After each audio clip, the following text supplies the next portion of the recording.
গ্রাম্য সাহাবী ডাকতে বলে, ও পয়গম্বর হাবিব আমার,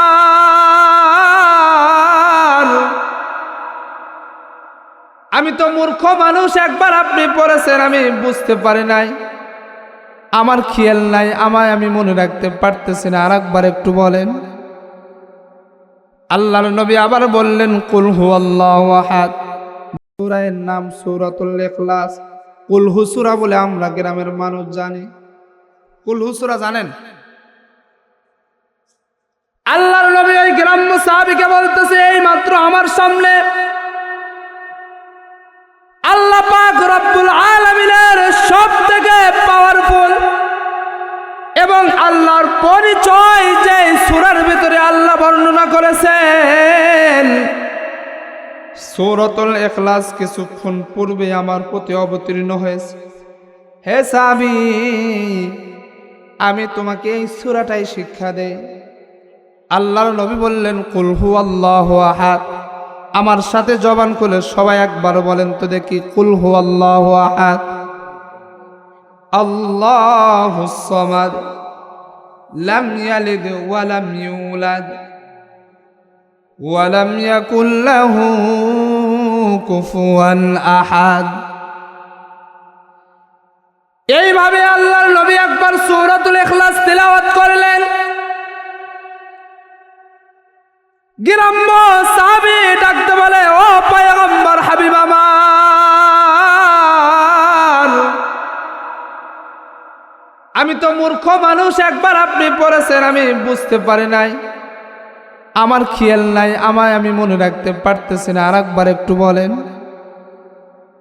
আল্লাহর নবী আবার বললেন, কুল হুয়াল্লাহু আহাদ, যার অর্থ আল্লাহ পাক রব্বুল আলামিন বলেন, নবী আমার উম্মতদেরকে জানায় দেন, আমি আল্লাহ এক, অদ্বিতীয়, আমার কোনো শরীক নাই।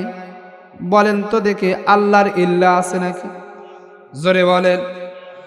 আল্লাহ পাক রব্বুল আলামিন আদম পয়গম্বরকে বানানোর সময় যেমন অবস্থা ছিল, ইসরাফিল আলাইহিস সালাতু ওয়াস সালাম শিখায় যখন ফুঁক দিবেন, এমত অবস্থায় আল্লাহর সূরত সিরাত কিন্তু একই থাকবে। কথা বলেন ঠিক না বেঠিক? আল্লাহ পাক রব্বুল আলামিন ডাকতে বলে, পয়গম্বর আপনি উম্মতদেরকে জানিয়ে দেন, আমি আল্লাহ এক, অদ্বিতীয়, আমি আল্লাহর সাথে কাউকে শরীক করা যাবে না। আল্লাহ দ্বিতীয় আয়াতে বলে, আল্লাহুস সামাদ। আল্লাহর নবীকে আল্লাহ জানিয়ে দেন, ও নবী আপনি উম্মতদেরকে জানিয়ে দেন, আমি আল্লাহ কিন্তু কারো মুকাফিক কিনা, সমস্ত মাখলুক আল্লাহর মুকাফিক কি? কথা বলেন ঠিক না বেঠিক? আমরা কি আল্লাহর কাছে টাকা চাই, বাড়ি চাই, গাড়ি চাই, চাই কি চাই না বলেন? এইরকম কি আজ অবধি পর্যন্ত কোনো খবর পাওয়া গেছে অমুক বান্দার কাছে আল্লাহ এত হাজার টাকা চাইছে, এরকম চাইছে নাকি? জোরে আওয়াজ করে বলেন, চাইছে নাকি? আল্লাহ তো নিজের পরিচয় বর্ণনা করতে গিয়ে বলেন, আল্লাহুস সামাদ, আমি আল্লাহ, মুকাফিক্কিহি, আমি আল্লাহ কারো ধার ধারি না, আমি আল্লাহ কোনো, আল্লাহু আকবার, আমি আল্লাহ খাই না, আমি আল্লাহ ঘুমাই না, লা তাখুযুহু সিনাতুন ওয়ালা নাওম। আল্লাহ ডাকতে বলে, গোলাম 2 দিন যদি তোমরা ঘুম জাগো, 3 নাম্বার দিন তোমাদের চেহারার দিকে তাকানো যায় না। কথা ঠিক না বেঠিক? কিন্তু আমি আল্লাহর কোনোদিন ঘুমতে দূরের কথা, কোনোদিন তন্দ্রা আসে নাই, ঝিমানো আমি আল্লাহর আসে নাই। আল্লাহ ডাকতে বলেন, আল্লাহুস সামাদ, আমি অমুকাফিক কি, আমি কারোর মুকাফিক কিনা, তোমরা সবাই আমার মুকাফিক কি? আল্লাহ রাব্বুল আলামিন সূরাতুল ইখলাসের 3 নম্বর আয়াতে বলেন, লাম ইয়ালিদ ওয়া লাম ইউলাদ। আল্লাহ জানিয়ে দেন, ও নবী আপনি জানিয়ে দেন,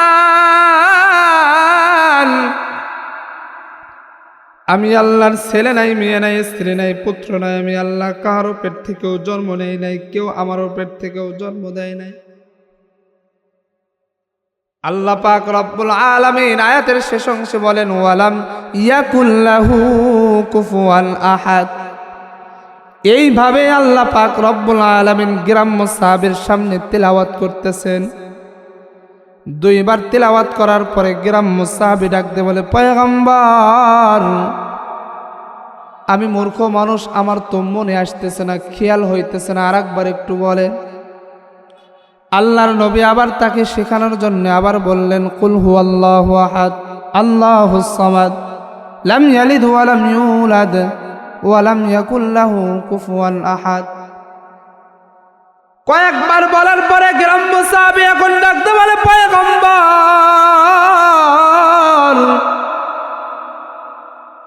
আমার এখন ইয়াদ হয়ে গেছে, মুখস্থ হয়ে গেছে, তবে পয়গম্বর আমি যদি এই সূরা পাঠ করি আমার কি লাভ হবে, কি ফায়দা হবে? আল্লাহর নবী ডাকতে বলে, হে আমার সাহাবী, তুমি যদি সূরাতুল ইখলাস 3 বার একবার তিলাওয়াত করো, কোরআনুল কারীমের 10 পারা তিলাওয়াত করলে যে সওয়াব হয় তোমার আমলনামায় সে সওয়াব দেওয়া হবে। সুবহানাল্লাহ, বলেন সুবহানাল্লাহ।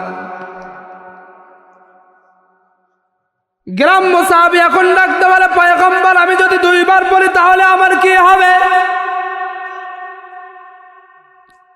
আল্লাহর রাসূল ডাকতে বলে, হে আমার সাহাবী, যদি তুমি 2 বার সূরাতুল ইখলাস তিলাওয়াত করো তাহলে 20 পারা কোরআনুল কারীম তিলাওয়াতের সওয়াব তোমার আমলনামায় চলে যাবে। 3 বার যদি তুমি সূরাতুল ইখলাস তিলাওয়াত করো তাহলে একটা কোরআন খতম করলে যে সওয়াব হবে সেই সওয়াব তুমি পাইবা। সুবহানাল্লাহ, বলেন।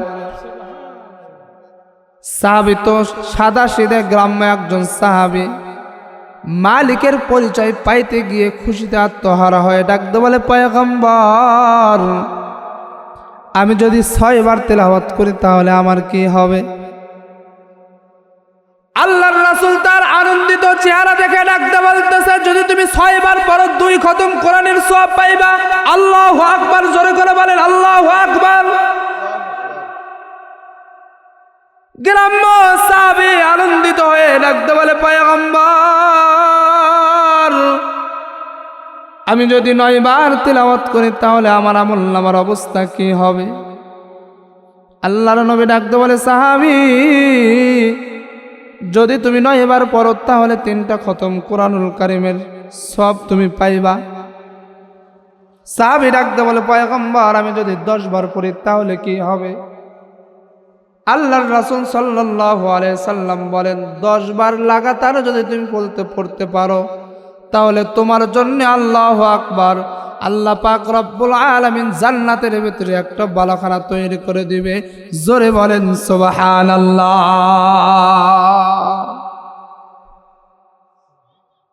এরকম বালাখানা আমরা চাই কি চাই না?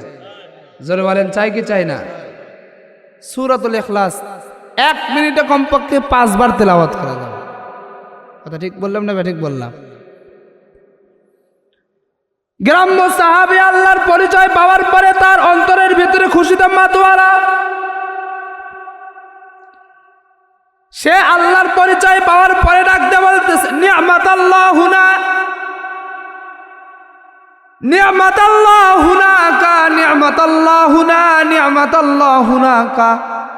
এইভাবে স্লোগান দিচ্ছে, যার বাংলা অর্থ আল্লাহকে ধন্যবাদ, আল্লাহকে ধন্যবাদ, আল্লাহকে ধন্যবাদ। আল্লাহু আকবার, জোরে করে বলেন। আমরা যে এরকম ঈমানের জজবা বেড়ে গেলে আমরা বলি নারায়ে তাকবীর, আল্লাহু আকবার, বলি কি বলি না? ঈমানের জজবা বেড়ে গেলে আমরা কিন্তু বলি দ্বীন ইসলাম জিন্দাবাদ, দ্বীন ইসলাম জিন্দাবাদ, বলি কি বলি না? জোরে আওয়াজ করে বলেন। গ্রাম্য সাহাবী আল্লাহর পরিচয় পাওয়ার পরে আল্লাহকে ধন্যবাদ দিয়ে ডাকতে বলে, আল্লাহকে ধন্যবাদ, আল্লাহকে ধন্যবাদ। এইভাবে গ্রাম্য সাহাবীটাকে আল্লাহকে ধন্যবাদ দিচ্ছেন। এমত অবস্থায় আল্লাহর নবীর একজন সাহাবী আব্দুল্লাহ ইবনে আউফ পয়গম্বরকে ডাকতে বলে, পয়গম্বর, ওই যে সাহাবী তো আল্লাহর পরিচয় পেয়ে গেলেন, যেহেতু পথ ভোলা মানুষ আল্লাহর পরিচয় পেয়ে গেছে, তাহলে আমি তাকে একটা জিনিস পুরস্কার দিতে চাই। আল্লাহর রাসূল ডাকতে বলে, কি তুমি পুরস্কার দিবা? যা পুরস্কার দিবা তাড়াতাড়ি তাকে দিয়ে দাও। আব্দুল্লাহ ইবনে আউফ রাদিয়াল্লাহু তাআলা আনহু বাড়িতে চলে গেলেন। বিবিকে ডাকতে বলে, বিবি আমার, তোমার কাছে আমি একটা বিষয় জানতে চাই, অনুমতি চাই, তুমি দিবা নাকি? বিবি এখন ডাকতে বলে, স্বামী আমার কাছে দেওয়ার মতন তো কিছুই নাই, তবে আপনি আমার কাছে যা চাইবেন আমি আপনাকে তাই দেওয়ার জন্য প্রস্তুত, কারণ আপনার পায়ের নিচে আমার বেহেশত। কথা বলেন ঠিক না ব্যাট? স্বামীর পায়ের নিচে কিন্তু স্ত্রীর বেহেশত। ও মা, আমরা তো স্বামীর খেদমত করতে চাই না, আমরা স্বামীকে যা তা বলে গালিগালাজ করে। এখন এমন মডার্ন হয়েছে, স্বামীকে তুমি বলে, আবার মানুষদের সামনে স্বামীকে তুহিন শাহিন বলে ডাক দেয়। কথা বলেন ঠিক না ব্যাঠি? মানুষদের সামনে ডাকতে বলে, শাহিন আসো। কথা ঠিক বললাম না ব্যাঠিক বললাম? জোরে বলেন। কিন্তু আগেকার মহিলারা যদি যাদেরকে জিজ্ঞাসা করা হয়েছে, মা আব্দুল করিমের বাড়িটা কোথায়, আমরা তো জানি না যে আব্দুল করিমের বিবি হলো এটা। কয়েকবার জিজ্ঞাসা করার পরে বুবার মতন দাঁড়ায় থাকে, তারপরে নামটা বলে না, এটাই আব্দুল করিমের বাড়ি। কথা ঠিক বললাম না ব্যাঠিক বললাম? জোরে বলেন। স্বামীর খেদমত করতে হবে। এখন স্বামীরা বলতেছে, যাক ভালো একটা হুজুর পাইছি। এক হাতে কোনো সময় তালি বাজে না। মায়েরা স্বামীর খেদমত করলো, বাবারা যদি মায়েদের খেদমত না করে তাহলে কি হবে নাকি? জোরে বলেন। উভয়কে বুঝতে হবে। তো আব্দুল্লাহ ইবনে আউফ বিবিকে আগে তার মনটা যাচাই বাছাই করার জন্য বলতেছে, বিবি আমি তোমার কাছে একটা বিষয় জানতে চাই, আমি তোমার কাছে একটা জিনিস চাইবো, তুমি কি দিবা আমাকে? আব্দুল্লাহ ইবনে আউফের বিবি রাখতে বলে, স্বামী আমার, আপনি যা চাইবেন আমি আপনাকে তাই দিয়ে দিব, বলেন আপনি কি চান? আব্দুল্লাহ ইবনে আউফ ডাকতে বলে, বিবি আমার, আল্লাহর নবীর সামনে গ্রামে একজন সাহাবী আল্লাহকে চিনত না, আল্লাহর পরিচয় পেয়েছে। শুধু এতটুকুই নয়, খুশিতে আনন্দিত হয়ে আল্লাহকে ধন্যবাদ দিচ্ছে আর বলতেছে, আল্লাহকে অনেক ধন্যবাদ। ও বিবি, মনে কিছু যদি তুমি না করো তাহলে আমাদের যে উটনিটা আছে, গাভীন উটনিটা আছে, এই গাভী উটনিটা কয়েকদিন পরেই তো আল্লাহু আকবার বাচ্চা প্রসব করবে, দুধ দিবে, আমরা দুধ পান করতে পারতাম। দুধ পান না করে এই গাভীটা তুমি যদি মনে কিছু না করো, ওই আল্লাহর বান্দাকে আমি গিফট দিতে চাই, হাদিয়া দিতে চাই, তুমি কি বলো? স্বামীর এমন আশাই বিবি রাখতে পারে, স্বামী গো, এই জিনিসটি আল্লাহর পক্ষে, আল্লাহর রাস্তায় আপনি দান করবেন, আমার কাছে আসে এইভাবে বলার কি দরকার ছিল? আল্লাহু আকবার, জোরে করে বলেন আল্লাহু আকবার। বিবির ভেতরে কোনো ক্লান্তির ছাপ নাই। বিবি ডাকতে বলে, স্বামী গো, আমাকে বলার দরকার নাই, তাড়াতাড়ি আল্লাহর ওই মেহমানকে, আল্লাহর পথ ভোলা বান্দা, আল্লাহর পরিচয় পাইছে, তাকে দিয়ে দেন। আমার দিলটা সাক্ষী দেয়, ওই যে আল্লাহর পরিচয় পানেওয়ালা বান্দাকে যদি আমরা দান করি, সাহায্য সহযোগিতা করি, তাহলে মালিকের পক্ষ থেকে আমাদের প্রতি সাহায্য আসবে। সুবহানাল্লাহ, জোরে করে বলেন। আব্দুল্লাহ ইবনে আউফ উটনিটা নিয়ে পয়গম্বরের দরবারে হাজির হয়ে গেলেন।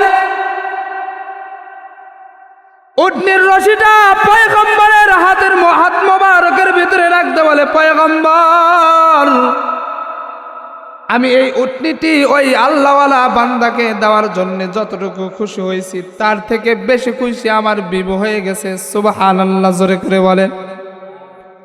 আল্লাহর নবী তার বিবির এমন কথা শোনার পরে নবী তার প্রতি খুশি হয়ে গেছে। নবী এখন ডাকতে বলে, সাহাবী, মনে তুমি চিন্তা করো না, আল্লাহ তোমাকে অনেক বড় উপঢৌকন দিবে, এর বিনিময়ে আল্লাহ তোমাকে অনেক বড় পুরস্কারে পুরস্কৃত করবে। কথা বলতে না বলতে জিবরাইল আমিন পয়গম্বরের দরবারে হাজির হয়ে গেছে। আল্লাহু আকবার বলার জন্য প্রস্তুতি নেন, এখন না একটু পরে বলতে হবে। জিবরাইল আমিন পয়গম্বরের দরবারে হাজির হয়ে গেলেন। আল্লাহর পয়গম্বর ডাকতে বলে, ভাই জিবরাইল, তুমি কিছুক্ষণ পূর্বে আমার কাছে সূরাতুল ইখলাস বলে দিয়ে গেলে আবার কি বার্তা নিয়ে আমার দরবারে এসেছে। জিবরাইল ডাকতে বলে, পয়গম্বর, ইতিপূর্বে আমি আপনার কাছে এসেছি কোরআনুল কারীমের তিলাওয়াত শিক্ষার জন্য। আল্লাহু আকবার, আল্লাহর পক্ষ থেকে বার্তা, কোরআনুল কারীমের কিছু আয়াত আপনার প্রতি অবতীর্ণ করানোর জন্য এসেছিলাম। তবে এখন আমি কোরআনুল কারীমের তিলাওয়াত নিয়ে আসি নাই, এখন আইছি আমি আল্লাহু আকবার একটা সুসংবাদ দেওয়ার জন্যে, আল্লাহু আকবার বলার জন্য প্রস্তুতি নেন, এখন না একটু পরে। আল্লাহর নবী জিবরাইল আমিনকে ডাকতে বলে, তাহলে দেরি করো কেন, তাড়াতাড়ি বলো কি এমন সুসংবাদ নিয়ে আইছো। জিবরাইল আমিন ডাকতে বলে, পয়গম্বর, এই যে আপনার গ্রাম্য সাহাবী আল্লাহর পরিচয় পাওয়ার পরে আল্লাহকে ধন্যবাদ দিয়েছে। বলে, হ্যাঁ, এই আল্লাহর পরিচয় পাওয়ার কারণে ওই যে আব্দুল্লাহ ইবনে আউফ আপনার একজন সাহাবী, তাকে একটা উটনি, আল্লাহু আকবার, তার উপার্জনের একটা উটনি তাকে গিফট করছে, হাদিয়া করেছে। এই হাদিয়াটা আল্লাহর দরবারে এতটাই পছন্দ হয়েছে যে পছন্দের কারণে আল্লাহু আকবার, আল্লাহ পাক রব্বুল আলামিন, আল্লাহু আকবার, তার জন্য জান্নাতের ভেতরে ৭৯,০০০ উটের ব্যবস্থা করে দিয়েছে। জোরে বলেন আল্লাহু আকবার। কয় হাজার? ৭৯,০০০। আল্লাহর রাসূলকে যখন এই সুসংবাদ দেয়, আল্লাহর রাসূল মুস্কি মুস্কি হাসে, আব্দুল্লাহ ইবনে আউফের দিকে তাকায় থাকে। আব্দুল্লাহ ইবনে আউফের কাছ থেকে যে উটের রশিটা নিয়েছিল, এই উটের রশিটা গ্রাম্য সাহাবীকে দিতেছে আর উপস্থিত সকল সাহাবীর সামনে বলতেছে, সাহাবীরা তোমরা কি জানো, এই মাত্র জিবরাইল আমিন আমার কাছে একটা সুসংবাদ দিয়ে গেল। সাহাবীরা ডাকতে বলে, পয়গম্বর, বলেন এমন কি সুসংবাদ আপনার কাছে দিয়ে গেল। আল্লাহর নবী ডাকতে বলে, সাহাবীরা রে, এই যে আমার গ্রাম্য ব্যক্তিটি, গ্রাম্য সাহাবীটি আল্লাহর পরিচয় পেয়েছে। আল্লাহর পরিচয় পাওয়ার কারণে আউফ তার প্রতি খুশি হয়ে তাকে একটা উটনি দিয়ে দিয়েছে। এই উটনি দেওয়ার কারণে আল্লাহু আকবার, তার আমলনামায় মারা যাওয়ার সঙ্গে সঙ্গে জান্নাতের ভেতরে ৭৯,০০০ উটনির ব্যবস্থা আল্লাহ পাক রব্বুল আলামিন করে দিয়েছে। সুবহানাল্লাহ, বলেন সুবহানাল্লাহ। এই কথা বলার পরে সাহাবায়ে কেরামরা দৌড় দিছে বাড়িতে। কোথায় দৌড় দিছে? এক দৌড়ে বাড়িতে চলে গেছে। এক দৌড়ে বাড়িতে যাওয়ার পরে যার বাড়িতে যে কয়টা উটনি আছে সবাই একটা একটা করে উটনি নিয়ে আল্লাহর রাসূলের দরবারে হাজির হয়ে গেছে। আর ডাকতে বলতেছে, ইয়া রাসূলুল্লাহ, আমার এই উটনিটাও ওই গ্রাম্য সাহাবীকে দিয়ে দেন। সুবহানাল্লাহ, বলেন সুবহানাল্লাহ। তাদের দানের প্রতিযোগিতা আর আমাদের দানের প্রতিযোগিতা। কেউ যদি ২,০০০ টাকা দেয়, আর একজন অন্য চোখে ডাকতে বলে, এই লোক ২,০০০ টাকা দিল, এরকম বলে কি বলে না? জোরে আওয়াজ করে বলেন, বলে কি বলে না? কিন্তু আব্দুল্লাহ ইবনে আউফের দান করার কারণে সমস্ত সাহাবায়ে কিরাম পাগল হয়ে গেছে যে একটা উটনির বিনিময়ে যদি ৭৯,০০০ উটনি পাওয়া যায়, তো একটা উটনি দিলে আমার সমস্যা কি?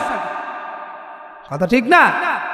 আব্দুল্লাহ ইবনে আউফ রাদিয়াল্লাহু তাআলা আনহু দেওয়ার কারণে সমস্ত সাহাবায়ে কিরাম একে একে দিতে দিতে তাফসীরের কিতাবের ভেতরে লেখে ওই গ্রাম্য সাহাবীর ১,০০০ উটের মালিক হয়ে গেল। সুবহানাল্লাহ বলবেন না? জোরে বলেন সুবহানাল্লাহ। এই গ্রাম্য সাহাবীটি বাড়ির পথে যখন রওনা হয়ে যায়, যাইতেছে আর তো তার মুখ থেকে বের হইতেছে মুহাম্মাদের ধর্ম পালন করার কারণে মুহাম্মাদের হাতে হাত রেখে মুসলমান হয়েছে। মুহাম্মদ আল্লাহু আকবার মালিকের পক্ষ থেকে কোরআনুল কারীমের তিলাওয়াত শিখেছে। কোরআনুল কারীমের তিলাওয়াত শেখার কারণে দুনিয়াতে যদি ১,০০০ উট পাওয়া যায়, না জানি মরার পরে আল্লাহ পাক রব্বুল আলামিন কত হাজার উট দিবে।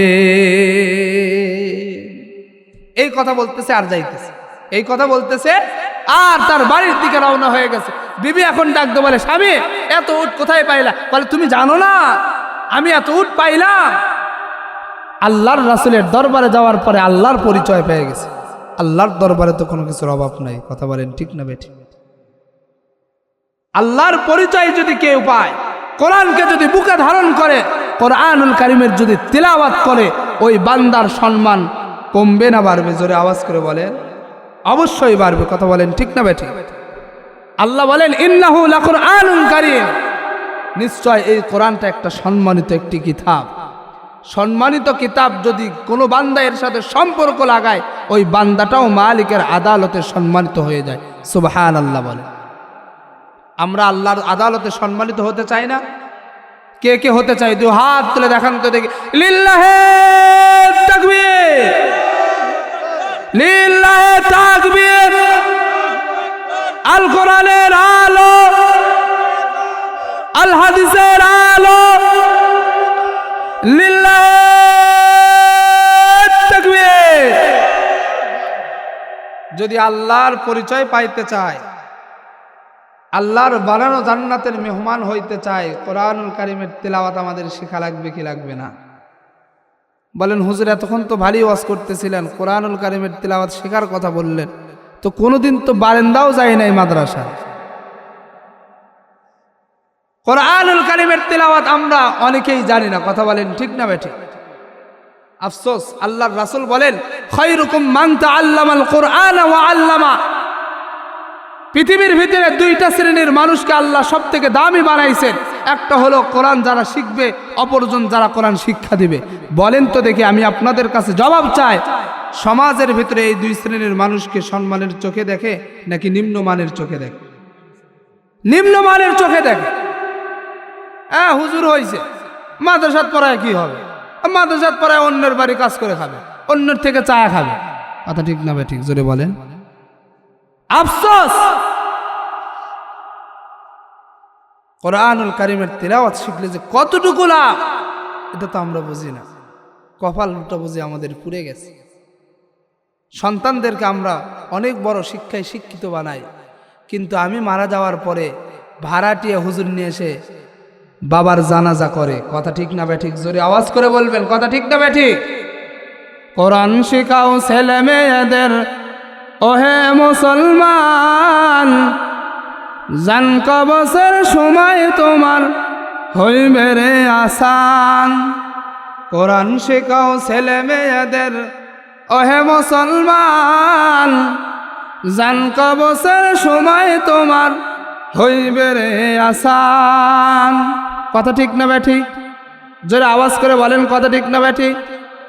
সন্তানদেরকে যদি আমরা কোরআনুল কারীমের তিলাওয়াত শিখায় দিতে পারি, আমি মারা যাওয়ার আগে আল্লাহু আকবার, আল্লাহর রাসূল সাল্লাল্লাহু আলাইহি সাল্লাম বলেন, হে সাহাবায়ে কিরাম, তোমরা ভালো করে স্মরণ রাখো, ভালো করে স্মরণ রাখো।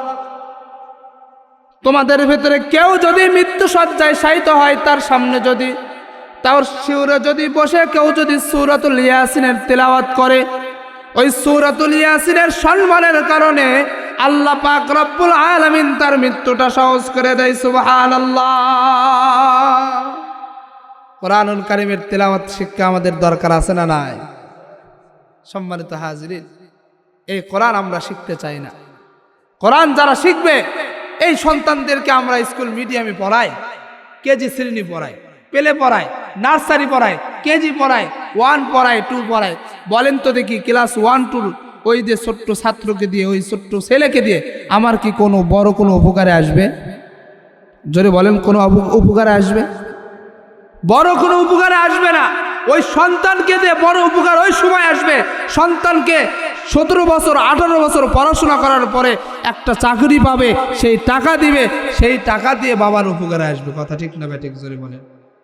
কিন্তু একটা ছেলেকে যখন সুন্দর করে সাজায়া, মাথায় টুপি পরায়া যখন আপনাদের এই পীরহাটি মাদ্রাসায় সর্বপ্রথম আনবেন, আনার পরে ওই ছেলেটা সর্বপ্রথম বলবে আলিফ, বলবে কি বলবে না? এরপরে বলবে বা, এরপর বলবে তা। আলিফ বললে কয় নাকি হয়? 10টা নাকি হবে। মুসলমান ভাইরারে আমার, বন্ধুরারে আমার, আপনাদের গ্রামের একজনের দুইটা ছেলে, একটা ছেলেকে দিয়েছে স্কুলে আর একটা ছেলেকে দিয়েছে এই মাদ্রাসায়, অথবা দুই ভাইয়ের দুইটা ছেলে, বড় ভাই একটু ভালো চলে, ভালো খায়, সচ্ছল ভাবে চলতে পারে, এই কারণে আল্লাহু আকবার বড় ভাইয়ের ছেলেকে স্কুল মিডিয়ামে দিয়েছে। ছোট ভাই আল্লাহু আকবার সচ্ছলতা নাই, অসচ্ছলতার সাথে চলার কারণে ছোট ভাইয়ের সন্তানকে এই যে আপনাদের পীরহাটি মাদ্রাসায় দিয়েছে। বড় ভাইয়ের সন্তানকে দিয়েছে তার স্কুল মিডিয়ামে দিয়েছে। 17 বছর 18 বছর পড়াশোনা শেষ না করা পর্যন্ত তার বাবার কিন্তু কোনো উপকারে আসবে না। কিন্তু ছোট ভাই তার সন্তানকে যে সুন্দর করে সাজায়া মাথায় একটা টুপি দিয়ে সর্বপ্রথম যখন এই পীরহাটি মাদ্রাসায় এনেছে, সন্তানকে সর্বপ্রথম শিক্ষক সালাম দেয়, সালাম বিনিময় হওয়ার পরে সন্তানকে সর্বপ্রথম শিক্ষা দেয়, বলো বাবা আলিফ। কথা ঠিক না ব্যাঠিক জোরে বলেন। সন্তানকে হুজুর শিক্ষা দেয়, বলো বাবা বা। সন্তান বোঝে না আলিফের অর্থ কি, বার অর্থ কি, আলিফ বললে কি হবে, বা বললে কি হবে, আলিফ পড়ার কারণে আমি কতটুকু শিখতে পারবো এটা জানে না। শিক্ষক বলতে বলেছে এই কারণে সন্তান বলে বা। আবার যখন হুজুর তাকে বলে বলো তা, সন্তান বলে তা। এই যে ছোট্ট বাচ্চা কচি ঠোঁটটা নারায় নারায় নারায় নারায় এইভাবে আল্লাহু আকবার কোরআনুল কারীমের তেলাওয়াত শেখার জন্য কিছু হরফ শিখতেছে। এমত অবস্থায় ওই ফেরেশতাদেরকে আল্লাহ রাব্বুল আলামিন ডাকতে বলবে, ফেরেশতার দল ওই যে পীরহাটি মাদ্রাসায় ছোট্ট একটা বাচ্চা কচি ঠোঁটটা নারায় নারায় কি করে? ফেরেশতারা ডাকতে বলবে, দয়াল মালিক আল্লাহ, ওই যে পীরহাটি আব্দুল করিমের সন্তান, সে ছোট্ট বাচ্চা সবে মাত্র তোমার কালামুল্লাহ কোরআনুল কারীমের তেলাওয়াত শিক্ষার জন্য আল্লাহু আকবার সবে মাত্র আজকে মাদ্রাসায় গিয়েছে। আল্লাহু আকবার শিক্ষক তাকে আলিফ বা তা সা শিখাইতেছে। আল্লাহ পাক রব্বুল আলামিন ডাকতে বলবে, ফেরেশতার দল ওই যে ছোট্ট বাচ্চা আলিফ বলেছে, ছোট্ট বাচ্চাকে ইবাদতের মজা পায় নাকি? সন্তান ডাকতে বলে, না না না, ওই ছোট্ট বাচ্চা আল্লাহু আকবার তিলাওয়াতের মজা সে বোঝে না, ইবাদতের মজা বোঝে না। আল্লাহ এখন ডাকতে বলে, ওই বান্দাটা ওই ছোট্ট বাচ্চা গুনাহের মজা বোঝে না। ফেরেশতারা বলে, না না না, ওই ছোট্ট বাচ্চা তো গুনাহের মজা বোঝে না, তার আমলনামায় কোনো গুনাহই নাই। আল্লাহ পাক রব্বুল আলামিন ডাকতে বলে, ফেরেশতার দল তাহলে যে আমার বান্দা একবার বলেছে আলিফ, তার আমলনামায় তো 10টা নেকি জমা হয়েছে। আমার ওই ছোট্ট বাচ্চা তো, আমার ছোট্ট গোলাম, ছোট্ট মাসুম বাচ্চা তো আল্লাহু আকবার বা বলেছে 10টা নেকি তার আমলনামায় জোগাড় হয়েছে। তা বলেছে, তা বলেছে, জিম বলেছে, তার আমলনামায় তো সব লেখা হয়েছে, কি করা যায়? ফেরেশতারা রাখতে বলবে, দয়ার মালিক আল্লাহ, ওই যে ছোট্ট বাচ্চার দাদা কিছুদিন আগে দুনিয়ার থেকে চলে গেছে। আল্লাহ তার দাদার কবরের আযাবের অবস্থা, কবরের অবস্থা কিন্তু ভালো নয়। আল্লাহ রাখতে বলবে, ফেরেশতার দল যাও যাও, তাড়াতাড়ি যাও, ছোট্ট মাসুম বাচ্চা যা তিলাওয়াত করেছে, যত আমল হয়, এই সমস্ত আমল ওই ছোট্ট বাচ্চার দাদার কবরে পৌঁছায় দাও, কবরটাকে জান্নাতের বাগান বানিয়ে দাও। বলেন তো দেখি, ছোট্ট বাচ্চার দ্বারা উপকার হইল কি হলো না? কথা বলেন, ঠিক না বেঠি? ওই একই ভাই একই মায়ের 2টা সন্তানের 2টা ছেলে, এক ছেলেকে 17 বছর পড়ার পরে তারপরে মা বাবার উপকারে আসে, আর একটা ছেলেকে মাদ্রাসায় দেওয়ার পর থেকে তার উপকার শুরু হয়ে যায়। কথা ঠিক বললাম না বেঠিক বললাম? এই জন্য কোরআনুল কারীমের তেলাওয়াত সন্তানকে দিতে রাজি আছি তো ইনশাআল্লাহ। সন্তান যদি বড় হয়ে যায় নাতিপুতিদেরকে দেব ইনশাআল্লাহ। আর যদি এমনটাও যদি হয়ে যায়, আমরা 4 গুণওয়ালা বান্দা হতে চাই। কয় গুণওয়ালা? প্রথম নাম্বার গুণ তো আমাদের পক্ষে সম্ভব নয়, আলেম হতে হবে। আমরা তো আলেম হতে পারবো না, দ্বিতীয় নাম্বার গুণ হলো আলেমের ছাত্র হতে হবে, সেটাও তো আর পারবো না। 3 নাম্বার ও 4 নাম্বার গুণে গুণান্বিত হতে পারে। 3 নাম্বার গুণ হলো আলেমদের সহযোগী হও, এটা হতে পারবো না আমরা। আলেমদের সাহায্য করব, অর্থ দিয়ে হোক, মেধা দিয়ে হোক, শক্তি দিয়ে হোক, আলেমদের পক্ষে থাকবো তো থাকবো। থাকার জন্য আমরা প্রস্তুত আছি তো ইনশাআল্লাহ।